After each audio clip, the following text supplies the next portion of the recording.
우리의 재단부리에 어린 몸과 영과 우리 가진 모든 것 지금 같이 없느라 성령이여 임하사 우리 영의 소원을 만족하게 하소서.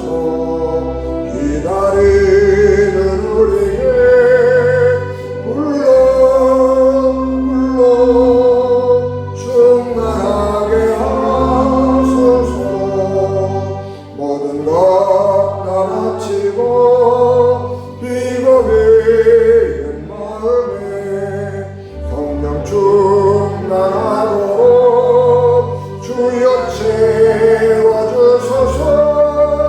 성령이여 임하사 우리 영의 소원을 만족하게 하소서. 기다리는 우리에게 불러 충만하게 하소서. 구속하신 주께서 약속하신 성령을 믿고 간구하오니 지금 내려주소서. 성령이여 임하사 우리 영의 소원을 만족하게 하소서. 기다리는 우리에게 불러 충만하게 하소서. 아멘. 사무엘이 늙음에 그의 아들들을 이스라엘의 사사로 삼으니 장자의 이름은 요엘이요 차자의 이름은 아비야. 그들이 부엘세바에서 사사가 되니라. 그의 아들들이 자기 아버지의 행위를 따르지 아니하고 이익을 따라 뇌물을 받고 판결을 굽게 하니라.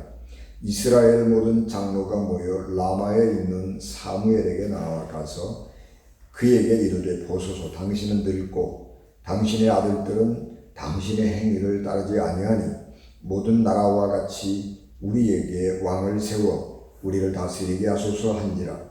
우리에게 왕을 주어 우리를 다스리게 하라 했을 때에 사무엘이 그것을 기뻐하지 아니하여 여호와께 기도하며 여호와께서 사무엘에게 이르시되 백성이 네게 한 말을 다 들으라. 이는 그들이 너를 버림이 아니요 나를 버려 자기들의 왕이 되지 못하게 함이니라. 내가 그들을 애굽에서 인도하여 옛날부터 오늘까지 그들이 모든 행사로 나를 버리고 다른 신들을 섬김같이 내게도 그리 하는도다. 그러므로 그들의 말을 듣되 너는 그들에게 엄히 경고하고 그들을 다스릴 왕의 제도를 가르치라. 아멘.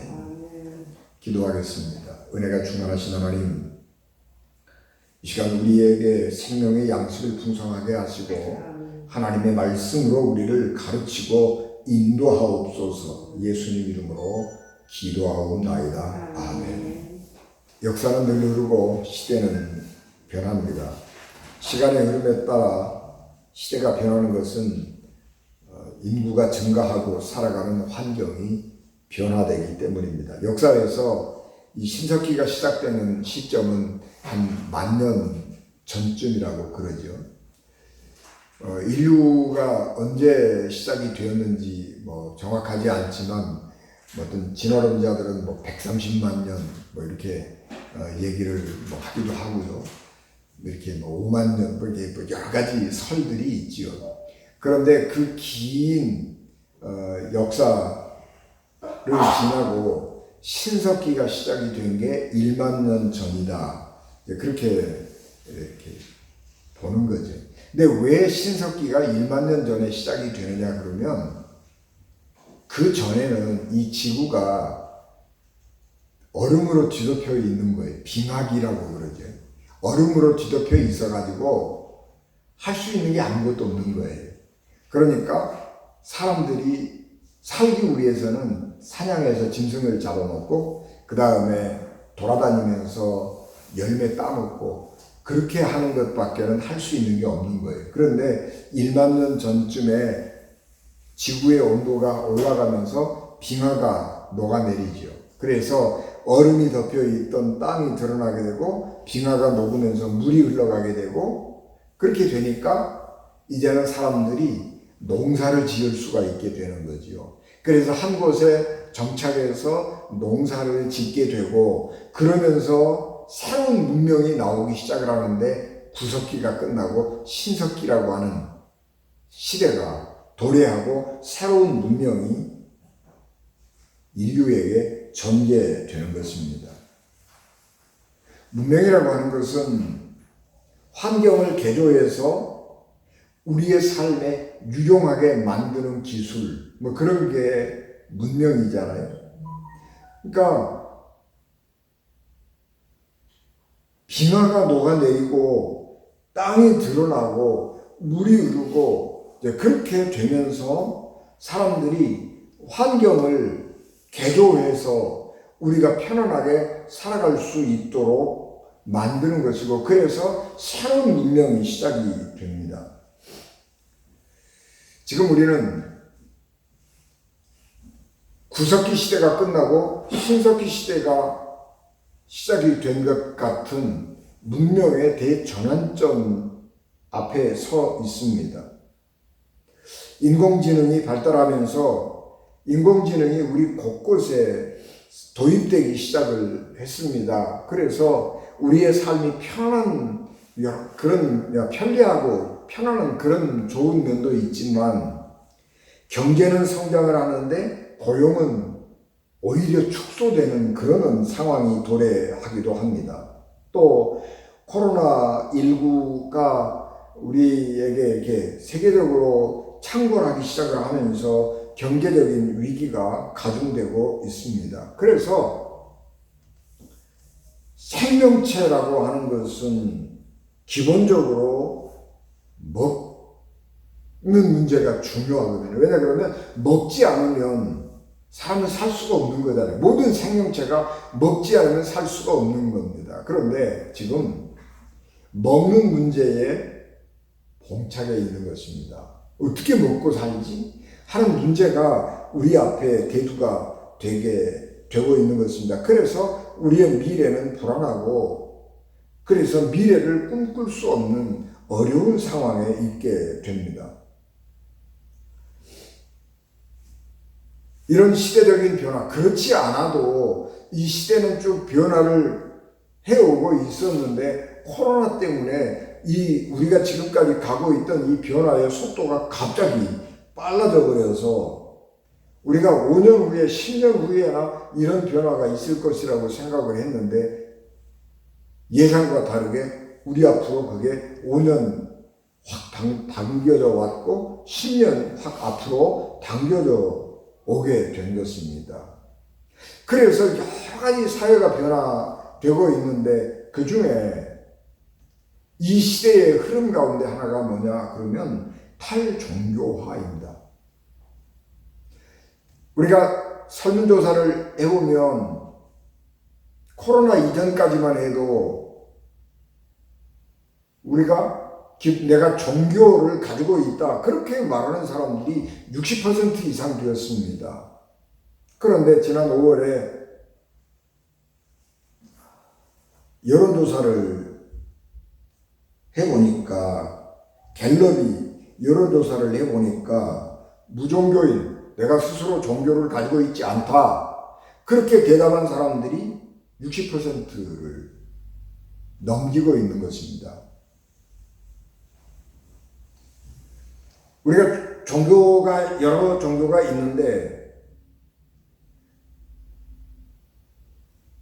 비종교인 가운데 호감이 가는 종교가 없다 그렇게 대답하는 사람이 61%예요.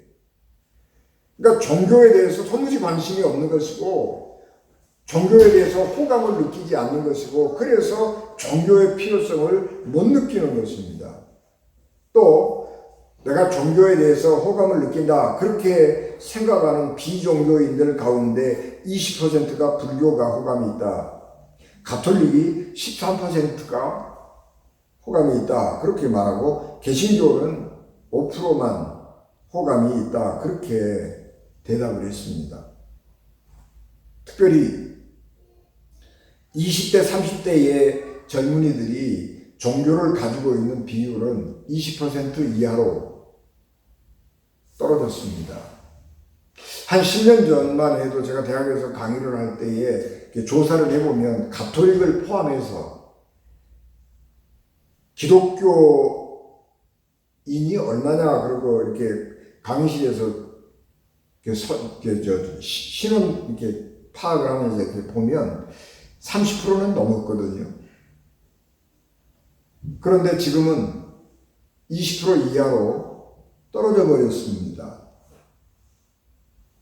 그래서 우리 사회가 전체적으로 반종교 분위기, 그러면서 한편으로 극도의 개인주의와 현실주의가 우리 앞에 이렇게 도래해 오고 있는 것이고, 이런 반종교적인 분위기, 개인주의, 현실주의 이런 것들은 지금까지 우리 공동체가 유지하고 있던 기반을 송두리째 흔들어 놓고 있는 것입니다.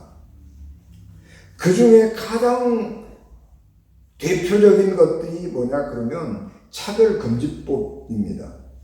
동성애를 반대한다 그렇게 말을 하면 동성애 지지자들이 벌떼같이 일어나서 융단 폭격을 해대는 것입니다.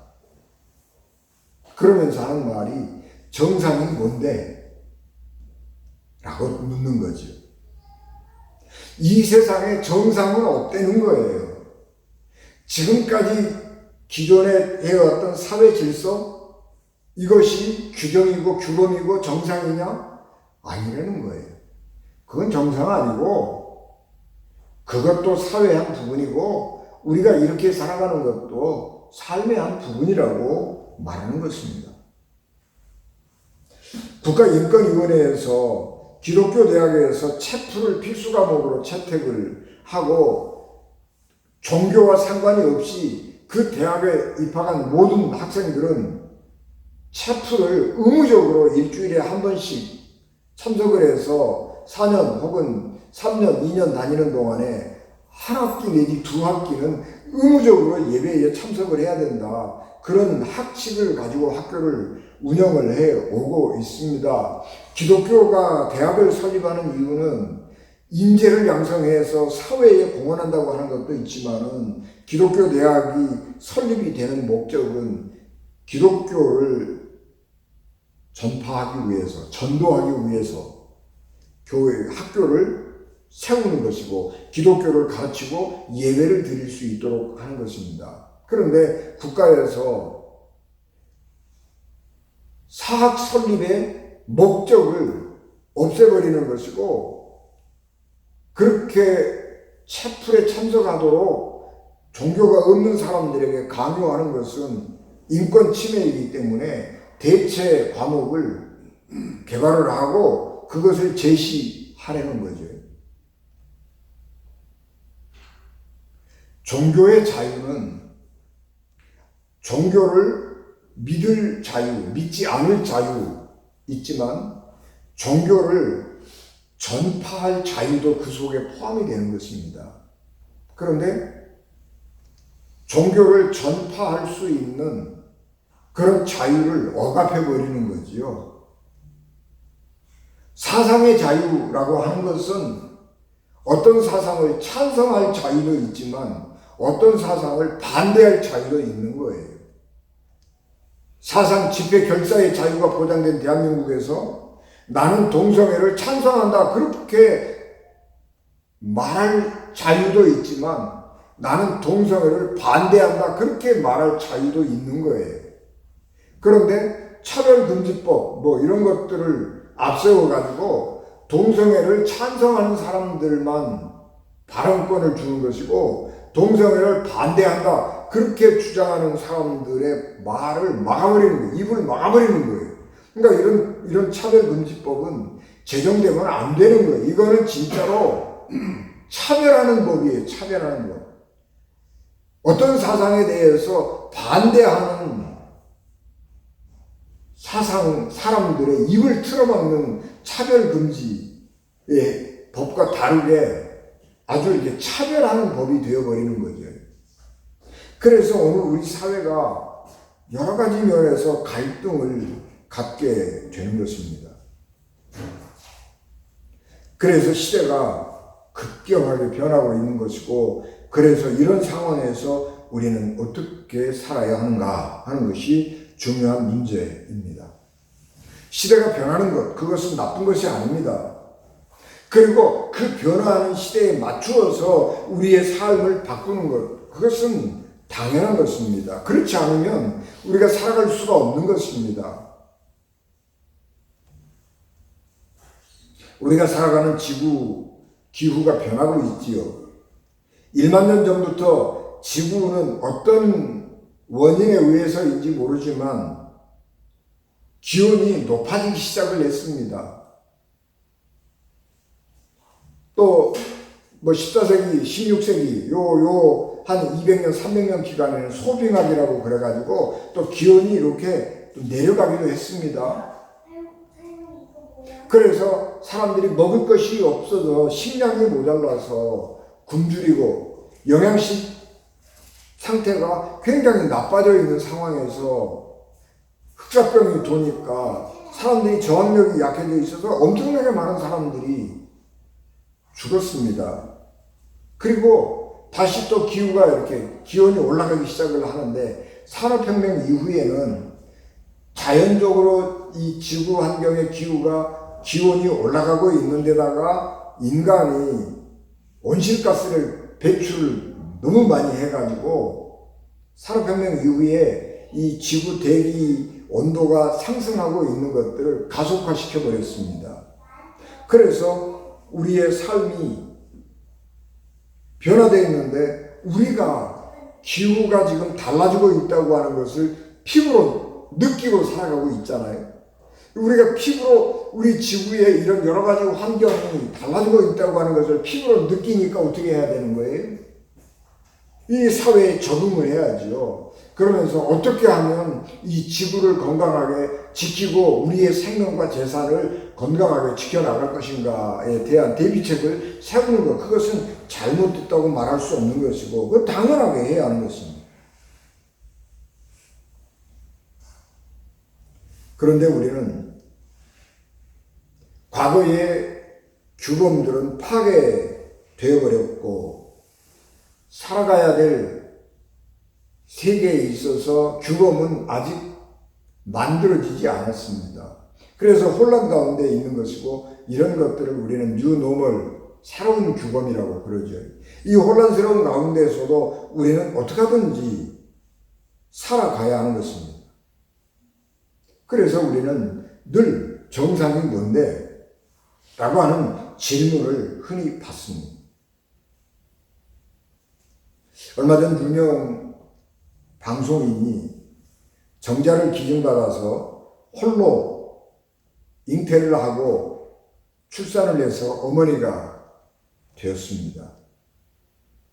여러 가지 그런 문제를 가지고 감론을박하지만 그것은 개인의 선택이기 때문에 우리가 뭐라고 말할 수 없는 건데, 없는 거다. 왜 엄마와 아빠, 남자와 여자가 같이 살아야 그것이 정상이냐? 그거 아니고 엄마 혼자 아이를 키우는 거, 그거 뭐가 어때서? 내가 선택한 건데. 그렇게 얘기를 하는 것에 대해서 우리는 뭐라고 말하기가 어려운 상황입니다. 그래서 과거의 기준을 가지고 과거의 삶이 정상이다라고 주장하기 어려운 다양한 현실 속에서 살아가게 되는 것입니다. 그래서 우리의 삶이 혼란이 지속이 되는 것이고, 그래서 인류가 앞으로 자멸할지도 모른다라고 하는 불안감을 느끼게 되는 것이고, 그래서 이 지구가 인간이 살 수 없는 환경이 된다고 그러면 인류가 여전히 또 살아남아야 되는데, 화성에다가 식민지를 건설하고 화성에 가서 인간이 살아야 되는 게 아니야? 그런 생각을 하면서 화성에다가 인간이 살 수 있는 거주지를 만드는 상상을 하는 것입니다. 시대가 변해갈 때에 그런 변화하는 시대에 맞추어서 적응해서 살아갈 삶을 대비한다고 하는 것, 그것은 인간이 가지고 있는 장점입니다. 오늘 우리가 공독한 사무엘 8장의 말씀에는 이스라엘 사회가 급격하게 변화되고 있는 것을 우리에게 보여주고 있습니다. 왕이 없고 사사들이 이스라엘 백성들 사이에서 일어난 송사들을 판결해 주면서 시족사회의 성격을 유지해 오고 있었습니다. 그런데 이런 사회 제도가 좋은 점이 많이 있지요. 누구도 스스로를 억압하는 사람이 없이 자유롭고 평등하게 살아갈 수 있는 좋은 장점은 있는 것입니다. 그런데 규범이 없으니까 사람들은 제멋대로 행동을 하기 시작을 했고, 주변 나라들에서 왕들이 나타나서 주변 나라들을 복속시키면서 이스라엘을 자꾸 침략해 들어오는 것입니다. 그런데 이스라엘은 그렇게 침략해 올 때마다, 외적들이 침입해 들어올 때마다 민병대라고 그러죠. 평소에 농사 짓고 일하고 있던 사람들이 야, 외적이 쳐들어왔다, 전쟁하러 나가라 그러면 농기구 놔두고 집에 있는 무기 들고 주섬주섬 좀 챙겨 들고 나가서 모여가지고 전쟁을 해야 하는 그런 상황에 놓이게 된 것입니다. 엘리 제사장의 뒤를 이어서 사무엘이 사사 역할을 잘 감당함으로 해서 그런 위기들을 이렇게 잘 극복을 해 오면서 그럭저럭 이스라엘은 나라의 그 시족 사회 형태를 유지해 오고 위기를 넘겨오고 있었습니다. 그런데 시대정신은 이미 이 사사 제도 가지고는 이스라엘 나라를 유지할 수 없다고 하는 생각을 하게 되는 것입니다.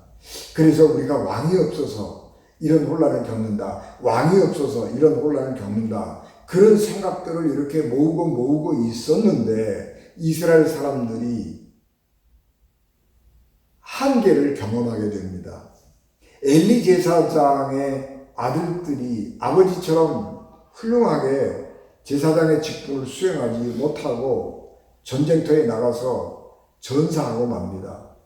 그리고 그 뒤를 이어서 사무엘이 이스라엘의 사사가 되어서 나라를 통치하고 있었는데 사무엘 선지자가 늙어서 이제는 이스라엘 전체 지역을 돌아다닐 수가 없는 거예요. 그래서 이 사무엘의 두 아들들이 있었는데 사무엘은 갈릴리 호수 쪽에 있는 북쪽 지역에서 사사로서 이스라엘 백성들의 송사를 해결해주고, 아들들 둘은 저 남쪽에 부엘세바라고 하는 남쪽에 파견을 해가지고 거기에서 사사 역할을 하면서 백성들의 분쟁을 해결해 주어서 이 질서를 유지하도록 했는데, 사무엘의 아들들이 부엘세바에 가서 사사 노릇하면서 아버지처럼 정직하게 안 하는 거예요.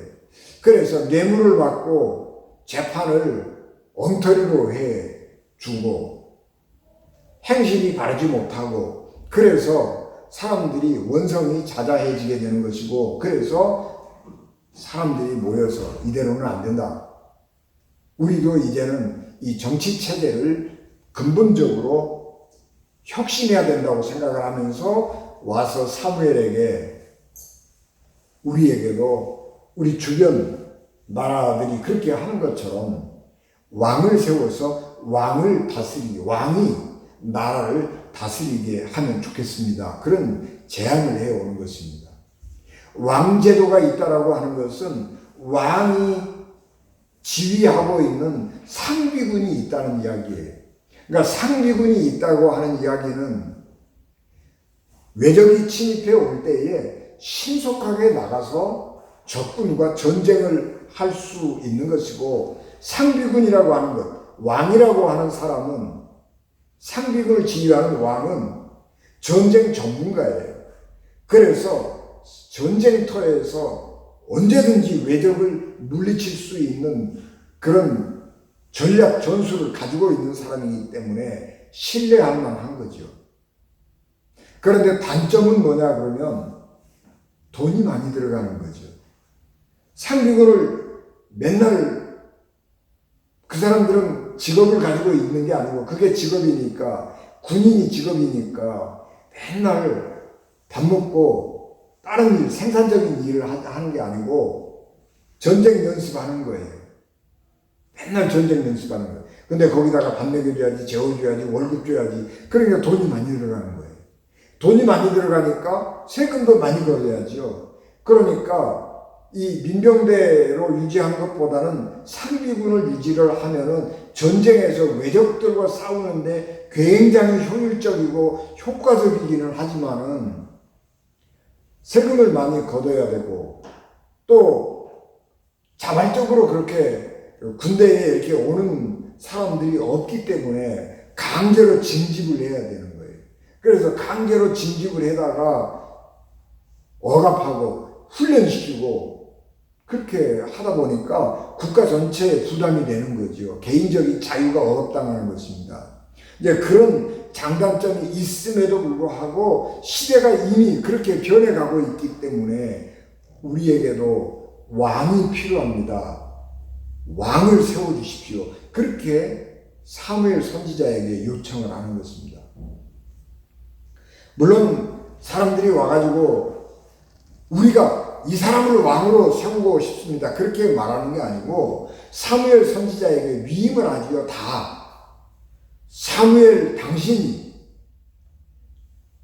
잘 사람을 보고 왕이 될 만한 인재다, 그런 사람을 당신이 왕으로 세우십시오, 그렇게 위탁을 해주지만, 사무엘도 옛날 사람이잖아요. 사무엘도 노인이에요. 그래서 새로운 시대의 흐름을 받아들이는 것이 기분이 썩 안 좋아요. 기분이 몹시 나빴어요. 이제 내 말 안 듣는구나, 나를 거절하는구나, 그렇게 생각을 하고 속이 너무너무 상했는데, 그래도 사무엘은 믿음의 사람이고 하나님의 사람이기 때문에 하나님 앞에 가서 기도하는 거예요. 하나님, 이 백성들이 왕을 세워달라고 그러고 나를 이제는 늙었다고 저 뒷방으로 보내려고 합니다. 그리고 하나님한테 하소연하는 기도를 했더니 하나님이 사무엘의 기도를 들으시고 사무엘을 위로하십니다. 야 사무엘아, 네가 늙었다고 백성들이 너를 저기 뒷방 늙은이 취급하는 게 아니야. 그것은 하나님 나를 버리는 거야. 너도 나도 백성들한테 지금 버림받고 있는 거야. 그렇게 사무엘을 위로하시면서 뭐라고 그러냐 그러면, 그래도 백성들이 그렇게 요구하는데 어떻게 하냐, 백성들의 요구를 들어주어라, 그렇게 하나님께서 허락을 해 주시는 것입니다. 그래서 이스라엘의 왕정 제도가 도입이 되는 것입니다. 이스라엘 장로들이 사무엘에게 와가지고 우리에게도 저 주변의 나라들처럼 왕을 세워서 우리의 생명과 재산을 지키도록 해주십시오, 그렇게 요구하는 것은 하나님도 싫어하는 일이고 사무엘도 싫어하는 일이었습니다.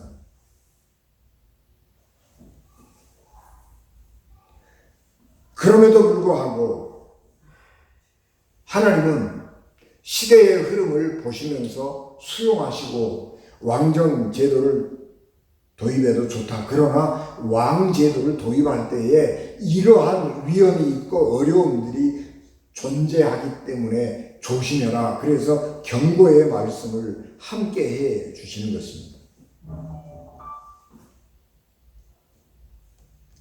환경이 변함에 따라서 우리의 삶의 환경이 변하는 것은 당연한 것이지만 한편으로 굉장히 위험한 일이기도 합니다.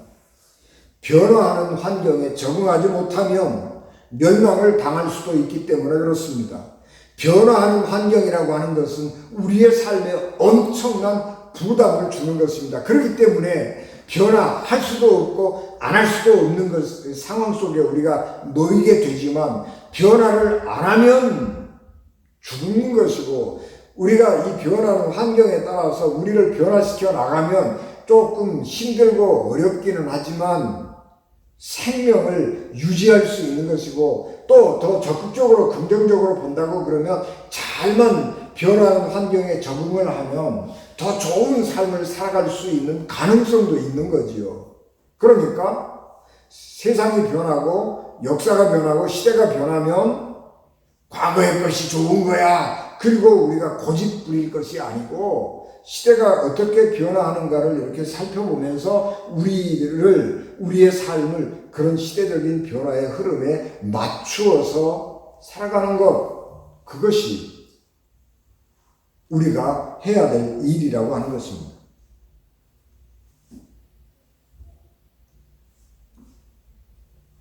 하나님께서 사무엘 선지자에게 이스라엘 백성들의 요구를 수용하지만 이런 어려움이 있기 때문에 이런 원칙은 가지고 살아야 된다라고 하면서 분명한 원칙을 제시해 주셨습니다. 원칙을 가지고 산다고 하는 것은 좋은 것이지만은 차원을 넘어서, 그런 원칙이라고 하는 차원을 넘어서서 우리가 이 생존과 직결되는 이런 문제들에 대해서 잘 이렇게 적응을 해야 되는 것이고, 또 우리의 삶을 지탱을 해 나가야 되는 것이죠. 그러나 우리가 원칙을 가지고 산다고 하는 것, 그것은 굉장히 중요한 거예요. 왜냐 그러면 생명이라고 하는 것은 일단 살아남는 것, 존재하는 것 그 자체가 중요하지만 존재했다라고 하는 것이 충족이 되면 어떻게 존재할 것이냐 하는 것도 중요한 일이기 때문에 그렇습니다. 일제강점기에는 일제의 협력에서 독립군을 때려잡고 6.25 전쟁이 터졌을 때에는 별을 달고 북한 김일성 군대와하고 열심히 싸우고, 박정희 전두환 군사정부 시절에는 또 거기 사람들에게 붙어가지고 장관도 해먹고 좋은 자리 다 차지해먹고, 그리고 살다가 죽어서 국립묘지에 몇 개 묻혔는데 시대가 바뀌니까 뭐라고 그래? 그 사람 변절자야.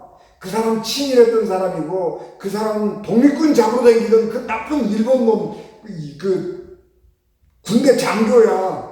국립묘지에 그 사람 있으면 안 돼. 그 사람 묘를 옮겨. 그런 얘기들을 막 하잖아요.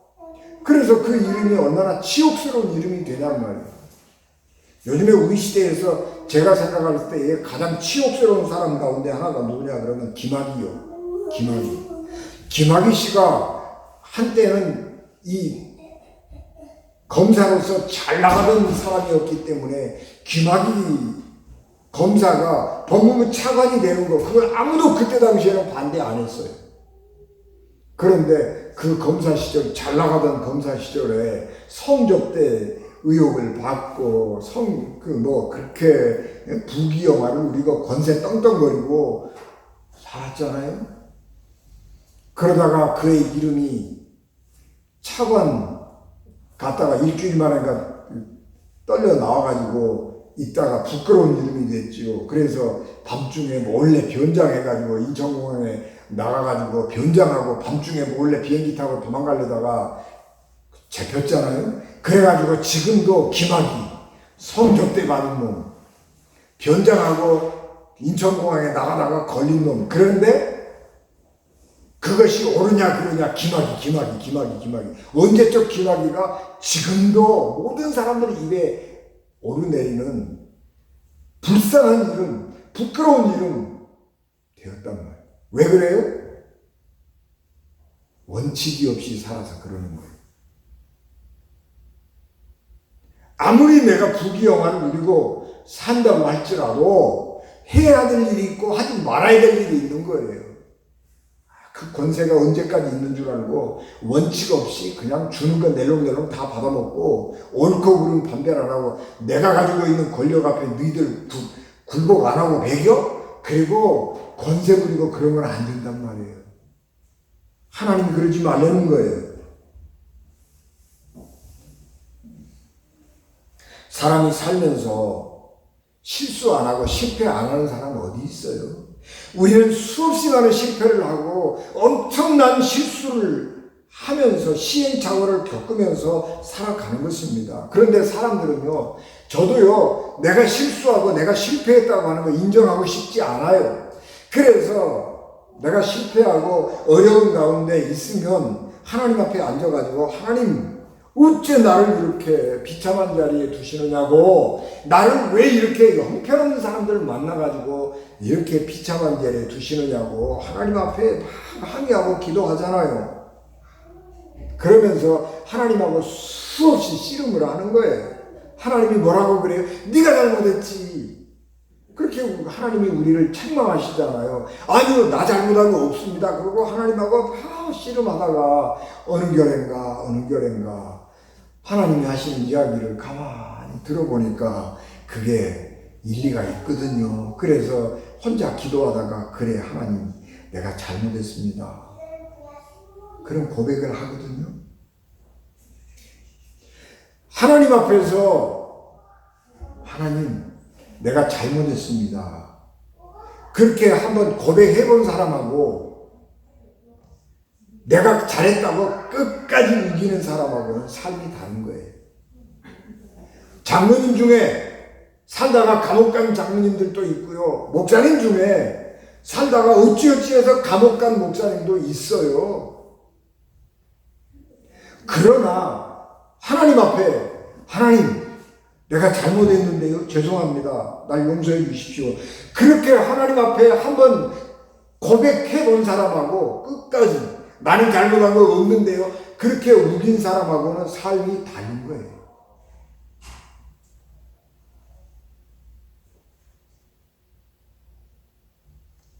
시대가 변하고 사람들이 종교, 특별히 기독교에 대해서 뭐라고 말하든지 상관없이 기독교 자체가 나쁜 거 아니에요. 성경 말씀이 틀린 거 아니에요. 기독교인들이 성경을 믿고 하나님 말씀을 믿으면서 산다고 하면서도 원칙 없이 세상의 부귀영화를 따라서 이때는 이렇게 살고 저때는 저렇게 살고 원칙 없이 살면서 사람들이 기독교인들이 저렇게 산대? 그런 비난을 받기 때문에 오늘 우리가 이 모양 이 꼴이 되는 것입니다. 기독교 자체는 문제가 없고요. 성경 말씀은 문제가 없어요. 우리가 원칙 없이 살아가기 때문에 시대가 변화해 가고 있는데 변하는 시대에 맞추어서 살지 못하기 때문에 우리가 여러 가지 이런 문제들 가운데 살아가게 되는 것입니다. 시대가 아무리 변해도 사람들이 기독교를 뭐라고 얘기를 해도 성경 말씀이 변하지 않는 한, 하나님이 변하지 않는 한 여전히 기독교는 이 시대에서 가장 신뢰할 만한 삶의 원칙이고 기독교는 여전히 사람들의 삶을 구원으로 인도하는 생명의 문, 구원의 문이 되는 것입니다. 그래서 예수께서 내가 곧 길이요 진리요 생명이니 나로 말미암지 않고는 아버지께로 올 자가 없느니라 그렇게 말씀을 하셨고 그 말씀은 지금도 유효한 것입니다. 지금도 우리는 확실하게 믿음 위에 서 있으면 우리는 결코 흔들리지 않고 잘못된 시대의 흐름에 휘둘리지 않고 생명의 길을 갈 수 있습니다. 그래서 사도 바울은 고린도후서 4장 7절에서 10절 말씀에 우리가 이 보배를 질그릇에 가졌으니 이는 능력의 힘이 큰 것이 하나님께 있고 우리에게 있지 아니함을 알게 하려 함이라. 우리가 사방으로 우겨 쌓임을 당하여도 쌓이지 아니하며 답답한 일을 당하여도 낙심하지 아니하며 핍박을 받아도 버림받지 아니하며 거꾸로 뜨림을 당하여도 망하지 아니하고 우리가 항상 예수 죽인 것을 몸에 짊어지면 예수의 생명도 우리 몸에 나타나게 하려 함이라 그렇게 말씀했습니다. 우리가 믿음 가운데 있으면 믿음을 하나님의 말씀을 생명의 양식으로 삼고 살아가면 우리 몸에 예수 그리스도의 생명이 드러나게 된 것입니다. 그래서 이사야 선지자는 이사야 26장 3절 4절 말씀에 주께서 심지가 견고한 자를 평강의 평강으로 지키시리니 그렇게 말씀하셨습니다. 굳이 우리가 이 땅에 살아가면서 어려운 시기를 살아가고 있는데 굳은 믿음으로 우리의 삶의 터전을 송두리째 흔들리는 이런 세상 가운데에서도 믿음으로 하나님만 바라보고 주님만 바라보고 표대만 바라보고 나가는 은진가족 되시기를 주 예수 그리스도 이름으로 축복합니다. 아멘. 기도하겠습니다. 은혜가 충만하신 내 아버지 하나님, 주의 은혜를 저희들에게 충만하게 하옵시고 우리로 하여금 굳건한 믿음으로 주님 바라보며 구원의 길로 생명의 길로 행하게 도와주시옵소서. 예수님 이름으로 기도하옵나이다. 아멘.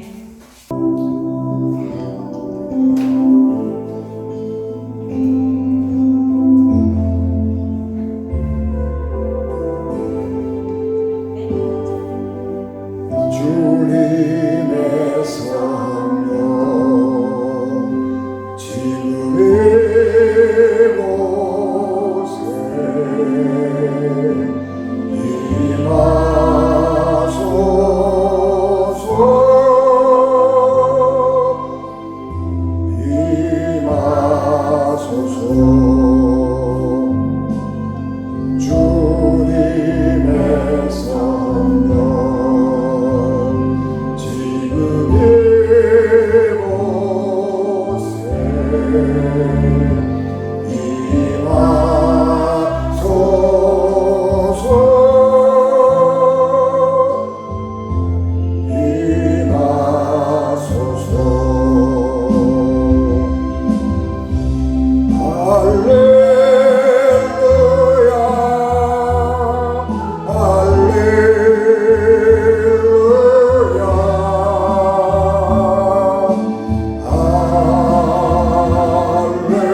지금은 교회의 머리가 되시며 길이요 진리요 생명이 되셔서 우리를 하나님 나라로 인도하시는 예수 그리스도의 은혜와 죄인들을 구원하시려고 자기 아들을 십자가에 버리신 하나님 아버지의 극진하신 사랑하심과 성령님의 감동, 강화, 역사, 위로, 교통되게 주관하시니 피값으로 세우신 우리 은진교회와 예배를 마쳐 돌아가는 사랑하는 성도들 생명과 가정과 기업 위에 어린 자녀들 위에 지금부터 영원히 함께 하시기를 간절히 축원하옵나이다. 아멘.